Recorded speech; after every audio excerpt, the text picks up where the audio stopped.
NBA.com dropped their new mock draft for the lottery teams. So today I'm going to be giving my thoughts and kind of running down the top 14 teams picks and kind of give my insights on whether or not I think they're good picks, steals, and kind of stuff along those lines. So here's the most common picks right here. As you guys can see, you can kind of read through them, but where it really starts is right here, right? And number one, Atlanta Hawks. This has been going on for a while now, and it's Alex Sarr, right? And Alex Sarr is, I think, a very interesting prospect, and I think for the Hawks to get him, I think this is going to be great for the Hawks. And the question about if Trae Young or even Dejounte Murray are going to be there for next season is interesting. I don't know if the Hawks are going to go full rebuild mode, but if he does not go one, he's a top two pick, which kind of leads me to the next pick, which is Zachary Risacher, as I believe that is pronounced. Another French forward, perhaps, right? He's 6'8", but as NBA says, and as I've seen from highlights, he is a great two-way player, and whether he's on the Hawks or the Wizards, I think personally, at least in my mock draft, and obviously NBA has Zachary and Alexander Sarr going one or two. I think Alex Sarr would be probably better on the Hawks, and NBA thinks so too. Zachary Risacher, I mean, he ultimately could end up being the number one overall pick. But between these two guys, I think these are the top two picks. Okay, and both French players. The French players are kind of taking over. These past 2 years. I mean, last year in the lottery pick, you had, I believe the Wizards was a lottery pick, but between Victor Wembanyama and Bilal Koulibaly, I mean, the French talent right now in the NBA is great. I mean, even let's say I think of 2021 or 2020, you had Killian Hayes being a lottery pick, and even Frank Ntilikina was a lottery pick. So the French talent right now is great right now in the NBA, and I really think Alex Sarr and Zachary Risacher are great prospects who could contribute to both of these teams, seeing as they're struggling, and especially more specifically with Alex Sarr going to the Hawks, if that were to happen, and presumably Trae Young leaving. I think that'd be great for the franchise. Now to move on to the 3-4 spots. I think these are very interesting because these have kind of changed, right? I'd say probably like 3 through 6 now that we have like the teams the past month, which players these teams are going to. Reed Shepherd at number 3, going to the Rockets. He has been either since really March Madness. Reed and his counterpart Rob Dillingham have kind of been moving up, kind of, and moving down, right? So NBA has Reed Shepherd at 3 to the Rockets. Now, presumably, I believe they play him at point guard, right? And would he immediately be a backup to Fred Van Vliet? Because let's go to the Houston Rockets roster as of right now. Let's go to ESPN here, right? I mean, they have Aaron Holiday, right? But I think Aaron Holiday I think he wants to leave right now. But, I mean, he would be, their sixth man maybe? Or would they have Amen Thompson coming off the bench? We really don't know. I'm not too huge on Reed going to the Rockets, but that does not mean I'm not huge on Reed Shepherd being a NBA prospect. I know he's been getting Derek White comps. Obviously you'll get those Steve Nash comps, but he was one of the highest shooting percentage from threes, at least made in college last year. He's a good passer. His defense needs some work, but I think he will be a great prospect. Now, the Rockets, I'm not too sure, but you never know. This could change in a week if I do a video from now. Now, let's go to number 4 here, the Spurs. The Spurs to get Donovan Clingan, right? The UConn big, back-to-back champs, obviously, as NBA highlights here. The offense potential, I agree. At number 4, I mean, there were some talks he could be number 1. I don't hate the pick, but I really don't know because I mean obviously you got Wimby.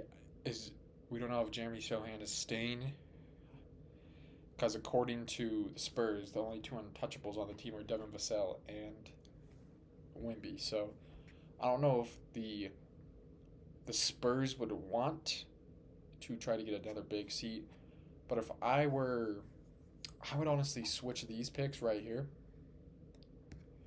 because I would think.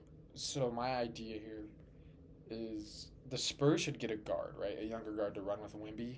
If they, I mean, I guess if they want Devin Vassell, but and I would think Reed Shepard or Rob Dillingham would be great with Wimby, but I could see the idea, or even Stefan Castle.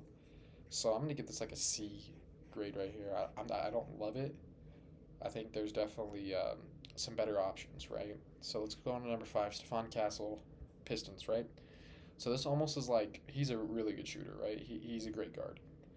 But the thing is there's the Pistons right now are so heavy on guards with Cade and Jaden. I mean, this is like your third attempt, another 6'6" guard just like Cade. He is a freshman though. You know, they say third time's a charm, and I mean, why not? I mean, the Pistons will most likely be right back here in this situation again at like 5 or 6 next year.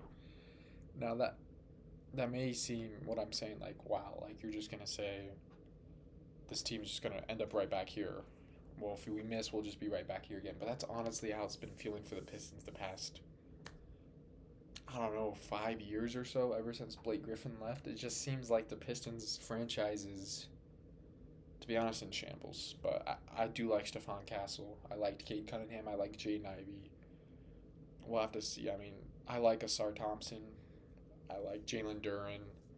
I think their young core is very good. So I think extra depth would be nice. And let's go on to number 6. So this is Matas Buzelis. Um, Matas, I think, is pretty good, right? He's coming from G League Ignite, going to the Hornets, and if assuming Lamelo comes back healthy and all, and on the Hornets with Brandon Miller, they got Nick Richards, they have Matas, they have a pretty good young core, and Brandon Miller I think may end up being the best player, but Matas he'd be great depth for the Hornets. Not I'd give this a solid B plus rating. I agree with this. Now for the pick earlier, where I wasn't too sure about the Rockets, I would say Nikola Topic. But as we know, he just partially tore his ACL, so him falling to the Trailblazers, that'd be great for the Blazers, right? I don't know how big C Topic or Buzelis I feel like could end up going in the 3-4 range to the Spurs or the Rockets, and then Klingon and Reed Shepard would just fall back here. But I do like this pick. Hopefully he's healthy, he stays healthy. Him and Scoot, Shane Sharp. I don't know what they're gonna do with Ant Simons. It's beyond me. But he has high upside, and the Blazers really need something after a genuinely rough year for Scoot. Outside, after the Chauncey Billups, the Blazers threw in the white flag and said, you know what, Scoot, here's your minutes, and then Scoot I think looked great when he got his minutes, right? So him and Topic and Shaden Sharp, if they can stay healthy, I think that's a good three, good young core three they could work with there. So I'd give that an A minus. Going on to number 8, Dalton Connect. I would, I'm, this one is a little confusing for me, but I could definitely see where they want it. He's NBA ready, great shooter to space with Wimby, and he's pretty athletic, right? So I could see him going A. If Topic falls, he could fall in the Spurs right here, but Dalton Connect is, I don't know, the pick is up in the air with me, but I wouldn't say it'd be a bad or great pick either way. So that's kind of how I feel about Dalton Connect. Here we have the Salion for the Grizzlies. To be honest, I don't know if I'm pronouncing that right, and I'm not too familiar with his game. I've just seen his name really popping up recently in the mock drafts. But as I obviously have seen, he is 18. He's 6'9", I haven't been able to watch too much of his game, but to go on the Grizzlies are, although they were second in the West last year, and to have such a bad season with missing Jaren Jackson, with missing Derrick Rose getting hurt, John Morant getting hurt. I mean, they have G.G. Jackson, who's a great young player. I think getting more forwards wouldn't hurt the team, especially a 6'9" forward who's 18. And to be honest, the NBA here, right here, let me know if you guys see in the comments. But it says that he's a pretty good defender and capitalize on, you know, off ball plays and off ball kind of movements. And it says developing shot from range. So I'm going to try to see what his stats were.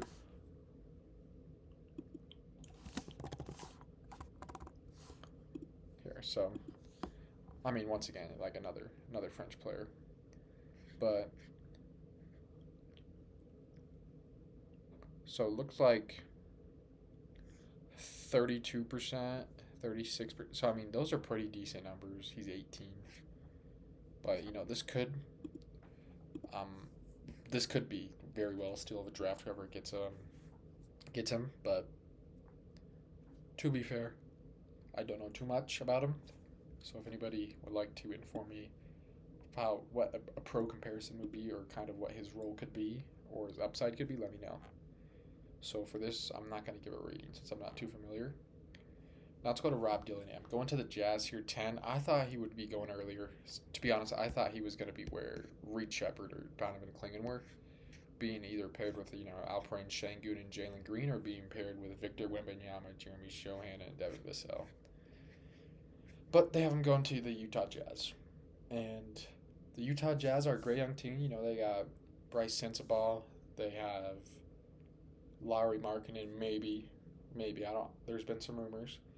They have Walker Kessler, and obviously, if they were to get Rob Dillingham, that'd be great. Now, let me go look at the Utah Jazz roster, because I mean they have Keontae George too, but their guard depth I don't think is. I was gonna say Jordan Clarkson, and they have Johnny Juzang, Chris Dunn may be gone. They do have Kenny Lofton. I don't know if he's gonna play. Omar Yurtseven, Darius Baz. Like, would Rob Dillingham immediately be going to, starting point guard? So obviously, we know how good of a dribbler is, how good of a shooter he can be. His playmaking and defense could definitely be developed, but obviously what the NBA is trying to point out is this height difference. That doesn't really bother me. I mean, Jamal Murray, another Kentucky product, 6'4", ended up being just fine, as we all know. So, I don't know. I think Rob Dillingham to the Jazz could be great. He could almost be like a Donovan Mitchell replacement. I know those are heavy words to say, to put out there. But I do think, as it says, certified bucket. He's almost like, I don't know, a better Jordan Clarkson immediately year one, I feel like, unless he goes through those struggles shooting like Jamal Murray did or Scoot Henderson did. But I do think this would be really good for the Jazz. So I'm gonna give that an A. Great. Next we have Ron Holland to the Bulls. Now, Ron Holland has been a very interesting player to watch and develop over the years, especially in the G League Unite. And I do think the Bulls need something new in their franchise, considering the team hasn't made trades in forever. But the thing is, they obviously drafted Patrick Williams, and people consider that a miss.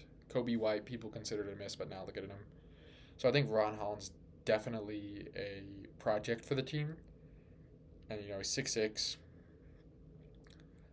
NBA states turnover problems and shooting woes put a cap on his game, but it's the NBA. You really never know what you're going to get out of a player, especially when it comes to shooting percentages and turnovers. And I don't necessarily view turnovers in your rookie year as a bad thing, especially on a team such as the Bulls with so many veterans on your team, that very young team. So I'm going to give this one a B. I think that's a pretty solid pick. Now going to the OKC Thunder, Cody Williams, get Jalen Williams, Cody Williams on the same team. And this guy was seen as a top 3 pick early stages of the mock drafts, March Madness. I think what Cody Williams can be is kind of that depth in between the big. I mean, I think I can see Cody Williams playing a big, a guard, and a forward. I feel like he'd perfectly fit the depth the Thunder need, especially like 6'9", and he's a freshman, right? So I think his shooting later in the year kind of fell off, but his defense, man, I love Cody Williams' defense. I'm gonna give this an A grade rating, especially now if he fell to like the Bulls or the Kings. I don't know if I'd give that same grade, but for the Thunder, I mean, obviously you get that brother chemistry, but especially with what the OKC Thunder need, especially trying to go on a championship run next year, I'd give this Cody Williams pick a A. Next, we're going to the Kings pick, right? 13, Devin Carter from Providence. 6'2 guard, junior, but really what the Kings would genuinely pick him for, also NBA agrees, is his defense. And the Kings do need some more 3 and D players. They have that's kind of what their guard depth is kind of focused around outside of De'Aaron Fox. And that honestly kind of seems to be their game plan and what the management wants to see. So I think for the Kings, Devin Carter would be a perfect prospect. So I'm going to give that one a B plus. Not much more to say about Devin Carter other than his unique ability, his great defense, even at 6'2", and his ability to shoot. I think could be great for the Kings. Now the Blazers' second pick and last pick of the lottery draft, it would be Jacoby Walter, right? From Baylor. I think last year was a really great year for them and Baylor as a whole. And obviously, going from a freshman right into the league, going into potentially, 2 young players and having, 2 other players that probably as your best player on the Blazers being 2 years older than you, going in at that kind of that, I don't know, Shaden Sharp role, it could work out. I don't know how they get so many players into the lineup for the Blazers, but I think he's more of a project for the Blazers than they'd like to have. So I don't know if Jacoby Walter would end up being in the Blazers lineup the first couple months, but I do think he could turn out great for them. Now another Baylor product that I think could fill the role is Yves Missi from Baylor, and I know he's kind of fallen in late first round in the mocks, but I think he's great. Look, he's 20, he's 7 foot and the Blazers kind of have their bigs right now, and that is DeAndre Ayton and Duop Reith. But I don't know if you really want to keep DeAndre Ayton, right? And I think Yves Missi is just outstanding on defense, right? If the Blazers, I don't know, this could be a very hot take in many Blazers fans' eyes, but I think Yves Missi may even be a better pick out of the Baylor players than Jacoby Walter. So that's kind of my insight for this. I'd give a C plus rating. Upside though could be a B plus. He could end up having Shaden Sharp scoring abilities, but yet even better defensive game. So between those two, Yves Missi or Jacoby Walter, I think would be great for the Trailblazers. So that's kind of going to wrap up my breakdown of the most recent NBA 2024 mock draft on NBA.com. So make sure like and subscribe, and make sure to let me know if you guys want to see more videos or more mock draft videos.